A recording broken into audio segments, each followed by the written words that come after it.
Hi everyone, welcome back to my channel. My name is Pam and today's video is going to be my October wrap-up. So, in the month of October, it was okay. It was an okay month. I think I finally got out of my reading slump that was going on since like August. So yeah, I think I'm doing better, but I was supposed to read all of these. I got through 3 of them. Yeah. So I did read One by One by Ruth Ware. I did read Marte sur mazur by Jean-Claude Bernheim. I got through Little Fires Everywhere by Celeste Ng. Didn't finish Authority by Jen Vandermeer, but I'm currently reading it. Didn't finish Memory Called Empire by Arkady Martine. And I did start Imaginary Friend by Stephen Chbosky, but yeah, didn't finish it either. Yeah, kind of disappointed, but you know, it's life. Let's go through all the books. First let's go through some stats, and then we're gonna go through all the books that I've read, and I'm gonna talk about them a little bit more. So let's go with some stats. So the first one is that I read 7 books. So I have 5 here physically, and I have 2 that I do not have physically. But yeah, I read 7 books. I read 2,368 pages. I listened to 44 hours worth of audiobook. Average rating was 4.3. I read 4 mystery, 1 nonfiction, and 2 science fiction. I read 4 books through audiobooks, 1 through ebook, and 2 physical books. I read 5 adult books, 1 middle grade and 1 YA. I read 3 books that were by a female author and 4 books that were from male author. So yeah, a lot of mystery for October, which is, yeah, kind of happy about that. So the first book that I read is The Egg by Andy Weir. This is a really short story. It's 3 pages. I read it online. I'm gonna leave the link down below where I read it. But this is a short story. I don't want to say too much because it's super short, but it's a really great short story. It's a science fiction one, and it involves the egg. That's all I want to say. Like, for real, go read it. It's like really, really good. I can't believe how much happened in like such a short time. Like, I can read full-length novel, like 500 pages more novel, and nothing happens. And then I read like a short story of 3 pages, and I'm like, what? And I'm still thinking about it, and it's just like blew my mind completely. And this one I gave a 5 out of 5 star, like I told you. Blew my mind. I recommend it to everyone. Please read it. It's amazing. It really is. I don't want to say too much because it's 3 pages, but like, wow. Wow. So yeah, that's one of the 7 books that I read this month. But on Goodreads, it counts as a book, so I'm gonna count it. Next, I read The Knife of Never Letting Go by Patrick Ness. I actually started this one in September and I couldn't finish it, so I finished it here in October, and this was a reread. I listened to the audiobook for this one, and oh my god, it was so good. Like, oh my god, the first time that I read this trilogy, the Chaos Walking trilogy, I think it was in 2017, I think. Yeah, it was in 2017, and I enjoyed it, but you know, at that time, it was 3 years ago, and I'm much better at reading in English now than I was before.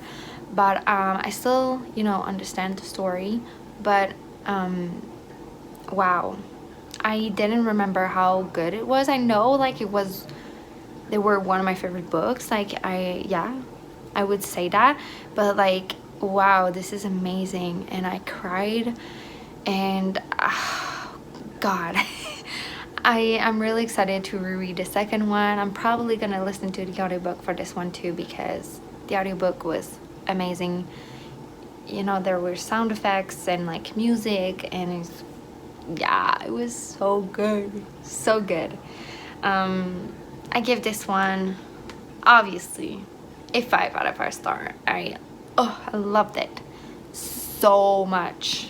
The next book that I completed is Rouge Poison by Michel Marino. This is a book that I read to my students in class, at school, at work. This is a book that I first read when I was in high school, in my French class, and I really, really enjoyed it. It's about a murderer who kills kids in the same like area neighborhood, and he's killing them using a poison. I'm sorry if the angle changed. Yeah, I didn't have any memory left, storage left on my phone, so yeah. What was I saying? Okay, yeah. Sabine is the main character. We're following her, and she is the daughter of the detective who's trying to find out who is the murderer. And it's a really good book for kids around like 10, 11, 12. I think it's it's a really good book, and my students really enjoyed it. I really enjoyed it too, and I give it a 4 out of 5 stars. So yeah. Next, I read One by One by Ruth Ware, and this one is her newest releases, and it is a mystery set in the Alps, I think. Yeah, it's in the mountains, in a ski lodge, and we're following a bunch of people from a company. They're employees from this company, kind of like a Spotify, but like creepier, because you can snoop. I think that's what it's called, snoop. Yeah, it's called snoop, and you can see what your favorite artist listened to recently, or like what they are listening to like right now in the present. And yeah, and these people are stuck in this cabin lodge during a storm, avalanche, and they get killed one by one. Yeah. So when I first picked this up, I thought it would be like And Then There Were None by Agatha Christie, but it's not. And I didn't care for the characters at all. Like, they were not likable, but that's not the main reason why I wasn't interested in them. I was just not. I didn't care for them. I didn't care if they all died. Yeah, I was not attached to them. So when one of the characters died, I was just like, oh, he died. Okay, let's find out who did it and why. And I saw it coming. I kind of knew, I predicted who was the killer, and it's not surprised. So yeah, but it was well written. I was stressed and I was like shocked 2 or 3 times during this book. But yeah, like I said, I didn't care for the characters.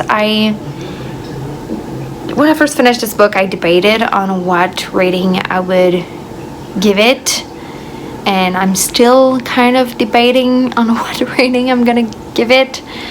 So far on Goodreads, I give it a 3 out of 5 star, but I might lower it up yeah, I was disappointed in it because I love The Turn of the Key by Ruth Ware. I loved it so much. And so I think I was expecting more from this one, and I didn't got what I wanted. So I was disappointed. So maybe it's gonna be more a 2.5 out of 5 star. I don't know, but yeah, I was just like really disappointed. Yes, which is really sad. I really wanted to love this book, but yeah, like I said, I didn't care if any of them died. So yeah, my rating might change, like I said. The next book that I read was a great surprise, seriously, and that is The Dinner by Herman Koch. This one has been on my TBR for quite a while, and it's one of the books that has the lowest rating on my Goodreads TBR shelf. So I was always like pretty apprehensive of picking it up. I was scared that I wouldn't like it. But I know that Kayla from Books and Lala really enjoyed this one, and I trust her taste and I trust her opinion. And so I decided to pick it up, and oh my god, I was not disappointed. I really enjoyed it. I really enjoyed it. I was pretty surprised. I give this one a 4 out of 5 star. This is a mystery. Like, we're following two couples, two brothers and their wives, and they are at this restaurant getting a dinner, the dinner. And yeah, it spans out throughout a dinner with flashbacks and stuff, but they're talking about their kids. Their kid did something horrible, and they're talking about it and how they're gonna save their kids, and how they're gonna deal with the situation, And I really enjoyed it. Yeah, didn't expect some of the twists and turns. The main character that we're following is one of the brothers, and he's really not likable. I didn't like it at all, but he was such a complex character. I really loved him as a character, not as a person, but as a character. I think it was really great, really strong character, and yeah, I really enjoyed it. I was so surprised. I really love books that are set in a short period of time. I just love it, and yeah, I think it was really great, and I was so surprised.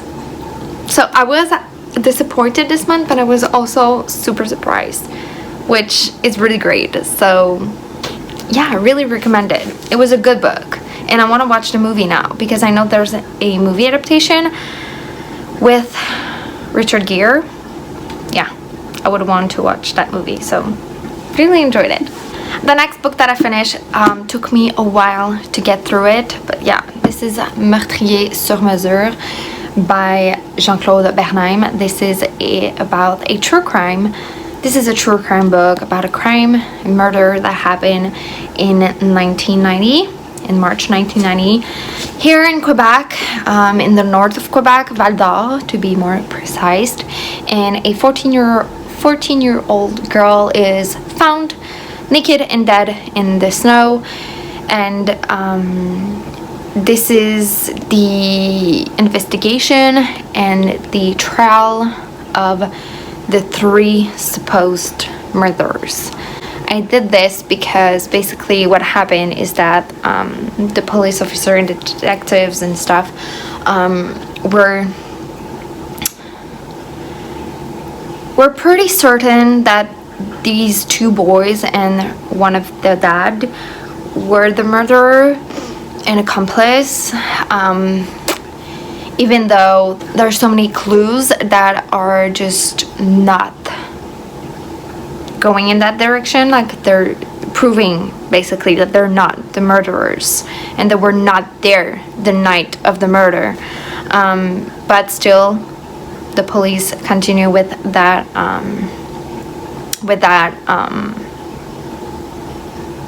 thesis, yeah, of like they are the murderers and they were not. So and it's also about like all of the appeals that they did, because yes, they got convicted for a crime that they didn't do. And so it's all about also the appeals at the Supreme Court and stuff, and how they got released 14 and 16 years after the murder occurred, after they were sentenced for something that they didn't do. So at this day, the real murderers are still running, or they might be dead, but yeah, they're still like, we still don't know what happened to that little girl. The two boys, the two young men that were convicted on false clues and stuff, that were wrongly sentenced, are currently trying to find justice about what happened to them. So they're I'm trying. It's hard for me to speak about like the English terms, because I read this book in French, so I'm like, I have all their terms in French. But yeah, they're prosecuting the people responsible for their wrongful sentence, and yeah, they're still in 2020, 30 years after they were wrongly sentenced, and 30 years after the murder of the young girl, they still haven't seen any justice. So when they were released, also something that is really sad, when they were released, they got bullied and were wrongly treated by the community, because the community were sure that they were the murderers because of what the policemen were saying about them. So yeah, so they got bullied for the longest time, and the people who wrongfully sentenced them are still free to do their job and do, yeah. So it kind of this book kind of make me realize that the justice system is not perfect, and we need to be more careful about and you know, it changed. Some things changed in the years that this happened. The trial in 1990 happened. I was so like frustrated and so angry about frustrating me. But this book made me realize that I love true crime. I always love like true crime documentaries and YouTube videos and that kind of stuff. I always loved it. But this book made me realize that I want to read more true crime books. And yeah, I thought that this one was well written. It was pretty neutral. It was really neutral. It just put out all the facts in paper, and so you can make yourself your own opinion about what happened. But yeah, I want to read more true crime books. So that was a pretty long explanation, but this is a 5 out of 5 star. I really enjoyed it. And finally, the last book that I finished this month is Little Fires Everywhere by Celeste Ng. I give this one a 4.5 out of 5 star. I really enjoyed it. So much happens in this book, in this little short book. For this one, I listened to the audiobook and I thought it was amazing. Yeah, it was really good. God, Mrs. Richardson, I hate her. I love Mia, I love Pearl, yeah. But yeah, this book was really good at picturing the characters and just it really is a mystery. Like, you know, in the beginning, you know that a fire happened, like a house got on fire, and it's at the end that you understand what happened. And there were so many twists and turns, so many things that I wasn't expecting, but I really, really enjoyed it. I want to read more by Celeste Ng. I want to read her first novel, which is, I think it's Everything I Never Told You. I think that's what it is. But yeah, I love her writing style. It was so compelling. I love that book, really, really. And like I said, I read a bit of Authority by Jeff Vandermeer. I read like 100 pages of this, and I don't know if I'm gonna continue it in November, but maybe in December, we'll see. But yeah, I think it's great. It's just hasn't piqued my interest as much as Annihilation, the first book, so we'll see. One book that I certainly want to continue is Imaginary Friend by Stephen Chbosky. I'm really enjoying this one. I started it yesterday and October 31st, and I'm on page 189. I'm really, really enjoyed it. The audiobook is really great, so I'm gonna continue this for sure in November. Yeah, I'm really enjoying it. So yeah, so this is it. This is my October wrap up. I hope you enjoyed this video, and I'll see you in the next one.